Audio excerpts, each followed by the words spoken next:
বাংলার রাজনীতিতে কি তবে আসছে শতাব্দীর সবচেয়ে বড় পাল্টি?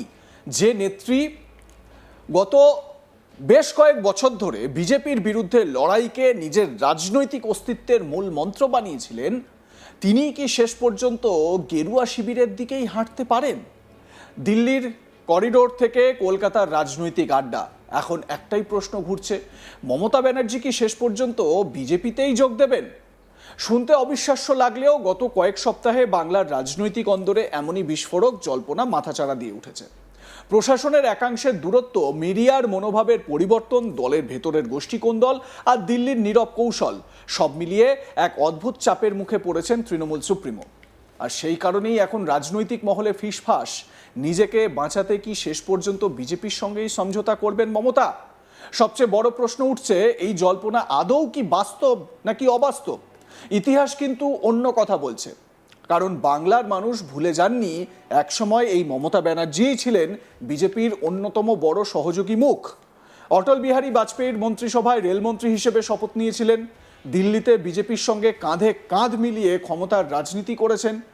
তখন কিন্তু সাম্প্রদায়িক বিজেপি তত্ত্ব এত জোরে শোনা যায়নি, বরং কংগ্রেস ছেড়ে বেরিয়ে এসে নিজের রাজনৈতিক জমি শক্ত করতে বিজেপির হাত ধরতে দ্বিধা করেননি মমতা।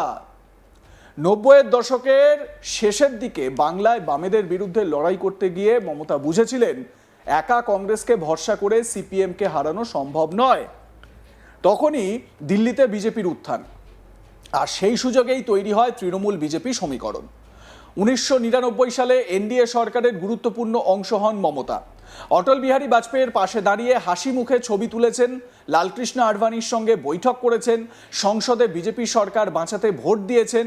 এই সব ছবি আজ আবার নতুন করে ভাইরাল হতে শুরু করেছে। রাজনৈতিক মহলের মতে, আজ যে বিজেপিকে গণতন্ত্রের শত্রু বলে আক্রমণ করা হচ্ছে, সেই বিজেপির সঙ্গেই তো একসময় ক্ষমতার মসনদ ভাগ করেছিলেন মমতা। তাই আজকের জল্পনাকে পুরোপুরি উড়িয়ে দেওয়ার সাহস পাচ্ছেন না অনেকেই। বরং প্রশ্ন উঠছে, তাহলে কি ইতিহাস আবার ঘুরে দাঁড়াতে চলেছে? এই জল্পনার আগুনে আরও ঘি ঢেলেছে সাম্প্রতিক রাজনৈতিক পরিস্থিতি। দিল্লিতে কেন্দ্রীয় তদন্তকারী সংস্থার চাপ, রাজ্যে দুর্নীতির একের পর এক অভিযোগ, দলের ভেতরে অসন্তোষ, পুরনো নেতাদের সঙ্গে দূরত্ব, সব মিলিয়ে তৃণমূলের ভিত আগের মতো শক্ত নেই বলেই মনে করছে রাজনৈতিক মহল। একসময় যারা মমতার নাম শুনলেই চুপ করে যেতেন, তাঁরাই এখন প্রকাশ্যে প্রশ্ন তুলছেন। আর ঠিক এই আবহেই সিপিআইএম নেতা বিকাশ রঞ্জন ভট্টাচার্যের বিস্ফোরক মন্তব্য ঘিরে শুরু হয়েছে নতুন বিতর্ক। তিনি দাবি করেছেন, মমতা ব্যানার্জির রাজনৈতিক শক্তি পুরোপুরি প্রশাসনিক এবং মিডিয়া সমর্থনের উপর দাঁড়িয়েছিল, কিন্তু এখন সেই সমর্থন নাকি দ্রুত সরে যাচ্ছে। তাঁর কথায় মমতা শেষ, রাজনৈতিকভাবে টিকে থাকতে গেলে বিজেপিতে যোগ দেওয়া ছাড়া আর কোনো রাস্তা নেই। বিকাশ রঞ্জন ভট্টাচার্য ঠিক কি বলেছেন আপনাদের শোনাবো, একবার শুনুন। That BJP will be thrown out from the center because of torturing the poor people. No, she will join BJP very soon, don't worry. And any comments about Jahangir? These are you see, the process has started. Mamta's entire source of energy was administration and media. And now both of these administration and media have taken their hands off. And Mamta is finished. She will survive only when she will join BJP. But Jahangir? Jahangir has joined the BJP. উনি খুব শীঘ্রই বিজেপিতে যোগ দেবেন, চিন্তা করবেন না, বলছেন বিকাশ রঞ্জন ভট্টাচার্য। কার সম্পর্কে বলছেন? মমতা বন্দ্যোপাধ্যায় সম্পর্কে বলছেন। এই মন্তব্য প্রকাশ্যে আসতেই বাংলার রাজনৈতিক মহলে যেন বিস্ফোরণ ঘটে গেল। কারণ বিরোধীরা অনেক সময় কড়া ভাষায় আক্রমণ করেন, কিন্তু সরাসরি বিজেপিতে যোগদানই একমাত্র পথ, এমন দাবি খুব কমই শোনা যায়। আর তাই প্রশ্নটা এখন আরো বড় হয়ে উঠেছে, বিকাশ রঞ্জন কি শুধুই রাজনৈতিক আক্রমণ করেছেন, নাকি এর পেছনে কোনো লজিক রয়েছে, যুক্তি রয়েছে, বা গোপন কোনো এগ্রিমেন্ট বা কোনো সেটিং রয়েছে? রাজনৈতিক পর্যবেক্ষকদের একাংশ বলছেন, গত কয়েক মাসে মমতার রাজনৈতিক অবস্থানে সূক্ষ্ম পরিবর্তন লক্ষ্য করা গেছে। আগে যেখানে বিজেপিকে নিশানা করতে তিনি প্রতিদিন তোপ দাগতেন, এখন অনেক ক্ষেত্রেই তার ভাষা তুলনামূলক সংযত। দিল্লির বিরুদ্ধে আগের মতো আগুন ঝরানো আক্রমণ কমেছে। সংসদীয় রাজনীতিতেও অনেক সময় তৃণমূলের অবস্থান নরম বলে অভিযোগ তুলেছে বিরোধীরা। শুধু তাই নয়, দিল্লির কিছু গুরুত্বপূর্ণ মহলেও নাকি পর্দার আড়ালে যোগাযোগ বাড়ছে, এমন গুঞ্জনও ভাসছে রাজনৈতিক অন্দরে, যদিও এর কোনো সরকারি প্রমাণ নেই। তবুও বাংলার রাজনীতিতে গুজব কখনো এমনি এমনি জন্মায় না বলেই মত অনেকের। অনেকে আবার মনে করিয়ে দিচ্ছেন মমতা ব্যানার্জি বরাবরই রাজনৈতিকভাবে বেঁচে থাকার লড়াইয়ে অত্যন্ত বাস্তববাদী। তিনি আদর্শের চেয়ে রাজনৈতিক সুবিধাকে বেশি গুরুত্ব দেন।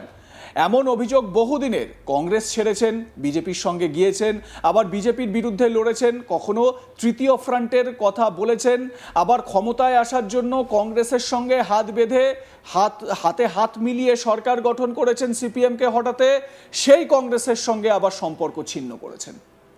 বড়ই বৈচিত্র্যময় মমতা বন্দ্যোপাধ্যায়ের এই রাজনৈতিক স্ট্র্যাটেজিগুলো।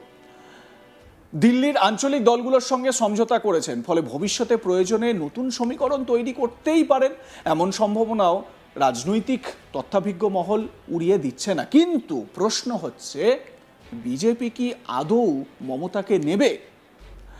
যদি ধরেও নিই যে বিজেপির কেন্দ্রীয় নেতৃত্বের মনে মমতা বন্দ্যোপাধ্যায়ের জন্য এতটুকু সফট কর্নার রয়েছে, যেই সফট কর্নারের মধ্যে দিয়ে তিনি আবার বিজেপির সঙ্গে হাত মেলাতে পারেন, বিজেপিতে হাত মেলানোর ক্ষেত্রে বা বিজেপিতে আসার ক্ষেত্রে সবথেকে বড় পথের কাঁটা শুভেন্দু অধিকারী।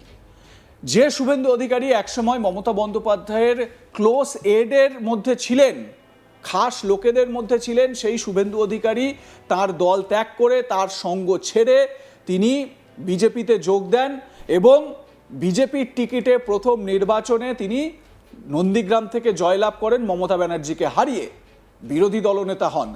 আর দ্বিতীয় নির্বাচনেই বিজেপির টিকিটে নন্দীগ্রাম থেকে তো জেতেন, ভবানীপুর থেকে মমতা বন্দ্যোপাধ্যায়কে দ্বিতীয়বার হারান এবং বর্তমানে তিনি রাজ্যের মুখ্যমন্ত্রী। একবার ভেবে দেখুন, যদি মমতা বন্দ্যোপাধ্যায়ের মনে এতটুকু একটা রাজনৈতিকভাবে বেঁচে থাকার একটা আশা জন্মায় বিজেপির সঙ্গে যাওয়ার বা বিজেপির হাত ধরার, শুভেন্দু অধিকারী কি সেই স্বপ্ন সত্যি হতে দেবেন বা সেই আশা পূরণ হতে দেবেন? কখনোই না। তার কারণ শুভেন্দু অধিকারী যত বেশি সংখ্যক বিজেপিতে আসার পর তার যে টার্গেট পয়েন্ট, সেটা কিন্তু সবসময় মমতা বন্দ্যোপাধ্যায়, অভিষেক বন্দ্যোপাধ্যায়ের দিকেই সবসময় তাক করা ছিল। তৃণমূলের অন্যান্য নেতা নেত্রীদেরকে তিনি সেরকমভাবে কখনো গুরুত্ব দেননি বা সেই রকমভাবে কখনো তিনি আক্রমণের নিশানায় আনেননি। কারণ তিনি একটা কথাই বলতেন যে এটা প্রাইভেট লিমিটেড কোম্পানি ছিল, সবাই সেই কোম্পানির চাকর বাকর। মমতা বন্দ্যোপাধ্যায় আর অভিষেক বন্দ্যোপাধ্যায়ই শুভেন্দু অধিকারীর টার্গেট। তাই ভাবুন, মমতা বন্দ্যোপাধ্যায় যদি এতটুকুও ভাবনা চিন্তা করে থাকেন বিজেপির হাত ধরে আবার নতুন করে একটা সম্ভাবনা তৈরি করা, সেটা কি আদৌ সম্ভব বা আদৌ বাস্তবযোগ্য একটা ব্যাখ্যা? যদিও এটা সবই সম্ভাবনা বা জল্পনা ইত্যাদি চর্চা যেগুলো হয়ে থাকে আর কি, সেই রকম বিষয়। এর বাস্তবতা কিন্তু কোনোভাবেই নয়। হ্যাঁ, তার মধ্যে বিকাশ রঞ্জন ভট্টাচার্যের যে বক্তব্য, সেই বক্তব্য নিয়ে আলোচনা তুঙ্গে উঠেছে। আপনারা কি মনে করেন জানাতে ভুলবেন না। দেখতে থাকুন আজ তাক বাংলা, সাবস্ক্রাইব করুন আমাদের ইউটিউব চ্যানেলটি।